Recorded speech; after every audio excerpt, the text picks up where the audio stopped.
Good morning students. आज हम एक नया चैप्टर स्टार्ट करने जा रहे हैं and it's name is reproduction in animals.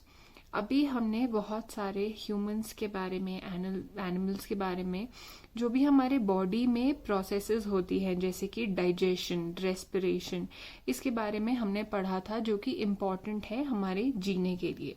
लेकिन अब हम एक ऐसी प्रोसेस के बारे में पढ़ेंगे जो कि ज़रूरी इसलिए है ताकि हम ताकि हमारी जो स्पीशीज है वो कंटिन्यूड रहे। जैसे कि ह्यूमंस इतने सालों से हमारी जो स्पीशीज है वो कंटिन्यूड रह रही है। जैसे आप हो, आपसे पहले आपके पेरेंट्स थे, पेरेंट्स से पहले ग्रैंड पेरेंट्स थे, उनसे पहले भी उनके पेरेंट्स थे। सो generation after generation similar kind of individuals, मतलब एक जैसे इंडिविजुअल्स, थोड़े बहुत चेंजेस होते हैं। कोई अपनी मम्मी के जैसा दिखता है, कोई पापा के जैसा दिखता है, किसी किसी में कोई फीचर्स मम्मी के जैसे होते हैं, कोई कोई पापा के जैसे होता है। All this is because of the process of reproduction in humans and similarly animals में भी होता है। सो इम्पॉर्टेंस ऑफ रिप्रोडक्शन क्या होता है? It ensures continuation of similar kinds of individual, मतलब जो एक जैसे दिखने वाले इंडिविजुअल्स होते हैं, like for example a cow, a dog, a kitten, इनका कंटिन्यूएशन मतलब एक के बाद एक ये बॉर्न होते जाते हैं एंड इनकी स्पीशीज कंटिन्यू होती है generation after generation. For example यहाँ पे एनिमल्स एंड देयर बेबीज का मैंने चार्ट डाउनलोड किया है, so you can have a look. अभी इनमें से कुछ ऐसे होते हैं इंडिविजुअल्स जो कि एग ले करते हैं और उस एग के अंदर से हैच होता है। And then there are some that give birth, जो मदर होती है वो बर्थ देती है इन अपने बेबीज को। So now you have a chart in your text book. ये है पेज नंबर 36 में animals and the young ones का। तो ह्यूमन का बेबी होता है, कैट का किटन, डॉग का पप होता है, बटरफ्लाई का कैटरपिलर और larva. And it looks something like this. पहले वो ऐसे कैटरपिलर के फॉर्म में होता है एंड उसके बाद कुछ दिनों बाद वो ऐसे कुकून बना लेता है, जिसके थोड़े दिन बाद से एक ऐसे बटरफ्लाई निकलती है। सो नेक्स्ट इज हेन एंड चिक। जो मुर्गी होती है उसका जो बच्चा होता है येलो कलर का छोटा सा, like you can see in this picture, हेन एंड चिक होता है। एंड फ्रॉग एंड टैडपोल होता है। It is something like this. शुरू में वो ऐसा दिखता है, धीरे धीरे बड़े होके it turns into a frog that you know. Next part of the chapter is modes of reproduction. तो हम दो मोड्स के बारे में पढ़ेंगे। Today we'll start with the sexual reproduction. इसमें हम ह्यूमंस एंड एनिमल्स कैसे रिप्रोड्यूस करते हैं, कैसे वो नंबर में बढ़ते हैं, हम उसके बारे में पढ़ेंगे। Let's move ahead. Now sexual reproduction होता क्या है? जहां पे कि एक मेल रिप्रोडक्टिव सेल, जिसको कि गैमीट भी बोलते हैं, एंड स्पर्म्स होते हैं, ये fuses with the female reproductive cell और गैमीट, जिसको एग बोलते हैं, जिससे कि एक जाइगोट बनता है। मतलब कि जो मेल रिप्रोडक्टिव सेल या फिर स्पर्म जो होता है वो कंबाइन होता है एग के साथ और उससे एक न्यू चीज बनती है, जिसको कि जाइगोट बोलते हैं। इस जाइगोट से एक न्यू बेबी जो होता है वो बॉर्न होना, मतलब वो इंडिविजुअल की लाइफ की शुरुआत होती है इस जाइगोट से। This is the first form. So this is sexual reproduction. Now we'll begin with male reproductive organs. Male reproductive organs में हम टेस्टिस एंड स्पर्म के बारे में पढ़ेंगे। These are the two things. Testis क्या करती है? बहुत सारे, जैसे कि हमने इधर पढ़ा कि एक एग और स्पर्म मिलके जाइगोट बनाते हैं जो बेबी होता है। तो ये स्पर्म्स कहाँ से बनते हैं? ये टेस्टिस प्रोड्यूस करती है एंड बहुत सारे नंबर्स में, they are millions in numbers, जो कि मेल सेल होता है। एंड ये स्पर्म क्या होता है? एक स्पर्म जो होता है, जो मिलियंस बनते हैं उनमें से अगर हम एक के बारे में पढ़ें, it is a single cell. And मतलब एक ही सेल का एक स्पर्म होता है and they are very small in size, बहुत छोटे होते हैं, लाइक यू नो वो सिंगल सेल चीज होती है।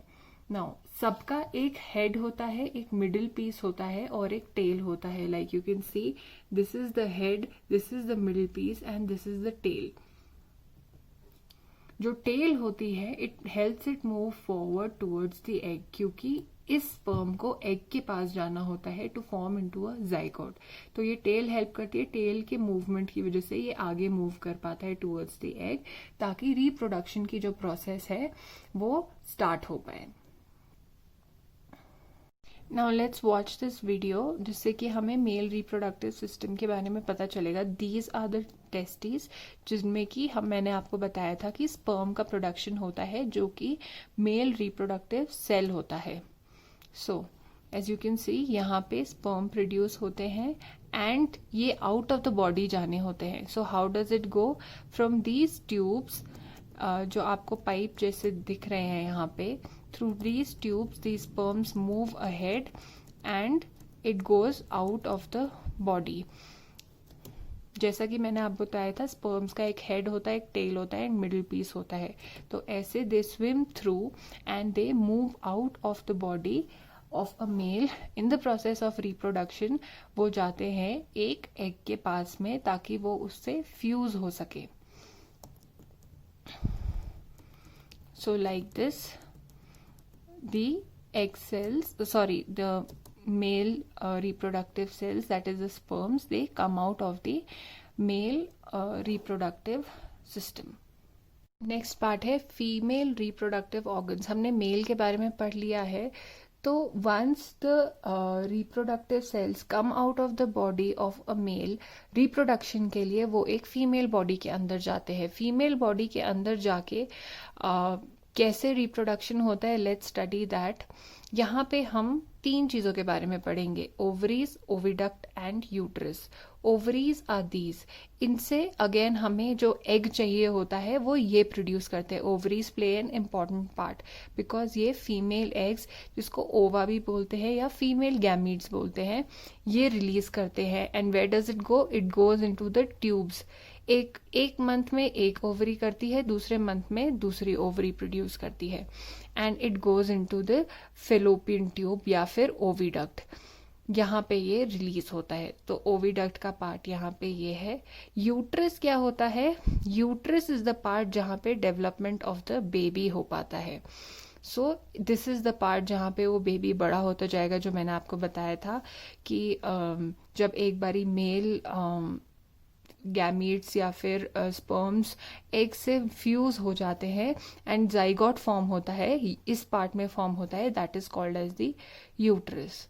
नाउ एग्स हमें पता है अलग अलग टाइप के होते हैं, like you can see in the picture. हैन के एग्स अलग होते हैं, कोई से बर्ड्स के एग अलग होते हैं, डक के एग्स अलग शेप के होते हैं। तो चाहे एग कितना ही छोटा हो, like human egg is very small, बहुत छोटा होता है, वो हम नेकेड आई से नहीं देख सकते हैं। एंड जो एग होता है of an ostrich, if we compare, it is the biggest egg, it is almost this big in size and very hard. तो चाहे एग कितना ही भी साइज का हो, it is a single celled thing only, but size different हो सकता है। यहाँ पे मैंने आपको जैसे एग्जाम्पल दिया, ह्यूमन एग का इज स्मॉलर देन एक हैन का एग, जो चिकन का एग होता है, एंड उससे भी बड़ा होता है ऑस्ट्रिच का egg, which is the largest egg. It is this one in the picture. Now let's watch the video of a female reproductive system. Now, female reproduction is a little more complex than male reproductive system because यहाँ पे दो अलग type की processes के बारे में हम पढ़ेंगे। स्पेशली जो फर्स्ट है वो है एग का फॉर्मेशन या फिर ओवम का प्रोडक्शन। जो एग प्रोड्यूस होती है वो फीमेल बॉडी में होते हैं। उसके बाद मेल एग को भी फर्टिलाइजेशन जो मिलता है, जो फ्यूज हो जाता है, जाइगोट फॉर्म हो जाता है, वो भी फीमेल बॉडी के अंदर ही होता है, which is inside the uterus. So let's begin.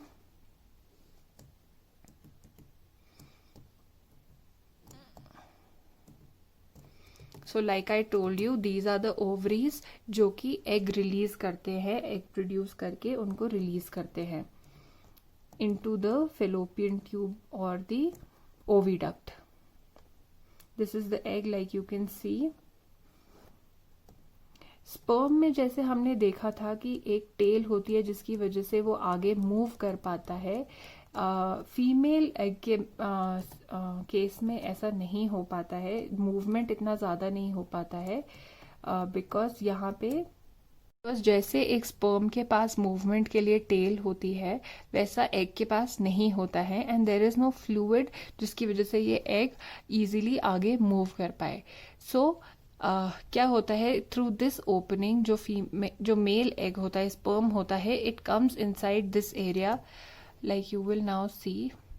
Now only one of the sperms, millions of sperms produce होते हैं, उनमें से एक ही स्पर्म होता है जो इस फीमेल एग को फर्टिलाइज कर पाता है या फिर उसके साथ फ्यूज हो पाता है. लाइक यू कैन सी यहाँ पे ये फ्यूजन हो रहा है of the egg and the sperm, and इससे जाइगोट फॉर्म होता है. This is the first stage जब एक बेबी कंसीव होता है, and then it grows in the uterus of the mother and it gets attached to one of the walls, and यहाँ से ही वो धीरे धीरे बेबी बड़ा होता है inside the uterus. Now what is fertilization हम पढ़ेंगे. It is the first step in the process of reproduction. मतलब कि एक न्यू ऑर्गेनिज्म जब बनता है, ये उसका फर्स्ट स्टेप होता है, पहला स्टेप होता है. इसमें क्या होता है, the sperms come in contact with an egg and one of the sperms में fuse the egg. Millions of sperms होते हैं, लेकिन सब फ्यूज फीमेल एग को नहीं कर पाते हैं, तो एक ही स्पर्म कर पाता है, and this fusion of egg and sperm is called as fertilisation. And as you can see, जब वो फर्टिलाइज होता है तो ऐसे जाइगोट बनता है, जिसमें कि मेल स्पर्म एंड जो फीमेल एग होता है वो फ्यूज होते हैं.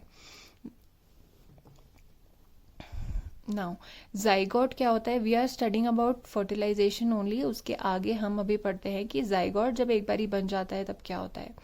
It is the beginning of a new individual. जब एक नया ह्यूमन बीइंग फॉर्म हो रहा होता है एक फीमेल की बॉडी के अंदर, तो वो जाइगोट होता है, वो तो बिगिनिंग होती है, स्टार्टिंग होती है इसकी. फर्टिलाइजेशन के दौरान जो न्यूक्लियाई हमने पढ़ा था सेल्स में, जो स्पर्म का न्यूक्लियाई होता है वो एग के साथ फ्यूज होता है और एक सिंगल न्यूक्लियस बन जाता है, जो कि जाइगोट होता है. और जाइगोट क्या होता है, फर्टिलाइज्ड एग. अब ये फर्टिलाइजेशन हो गया है, न्यू इंडिविजुअल बॉर्न हो सकता है इस प्रोसेस के बाद में. The new individual inherits some characters from their mother and some for the father. अभी मैंने आपको इस चैप्टर की स्टार्टिंग में ये बोला था कि आप में थोड़े बहुत फीचर्स अपनी मदर के होते हैं, थोड़े फादर के होते हैं. वाई इज़ इट, क्योंकि फादर से जो बेबी होता है वो स्पर्म के थ्रू थोड़े कैरेक्टर्स इनहेरिट करता है, एंड मदर से बिकॉज ऑफ द एग. तो दोनों के कैरेक्टर्स फ्यूज होके एक जाइगोट बनता है, जिससे कि जब वो बड़ा होता है तो दोनों के कैरेक्टरिस्टिक्स उस इंडिविजुअल में, उस बेबी में आते हैं. नाउ इन दिस वीडियो हम देखेंगे फर्टिलाइजेशन का process. This is a female body, this is the eggs, and you can see कि बहुत सारे स्पर्म्स यहाँ स्विम करके are trying to come towards the egg to fertilise it, उसके साथ कंबाइन होने के लिए, फ्यूज होने के लिए, ताकि एक जाइगोट फॉर्म हो. लेकिन यहाँ पे हमने देखा सिर्फ एक ही स्पर्म सक्सेसफुली आ पा रहा है अंदर, जिसकी वजह से एक न्यू जाइगोट, एक सिंगल सेल्ड ऑर्गेनिज्म वापस इसके अंदर बन रहा है. दैट इज दी जाइगोट, जो कि birth of a new baby जिससे स्टार्ट होता है. एंड धीरे धीरे जब वो यूट्रस में चला जाता है, it increases in size and the mother baby को बर्थ देती है. So students, this was a process of fertilization, and आज के लिए हम इतना ही पढ़ेंगे. If there is any doubt, please ask me. And fertilization तक आप रीडिंग करिए अपनी टेक्स्ट बुक का. Thank you.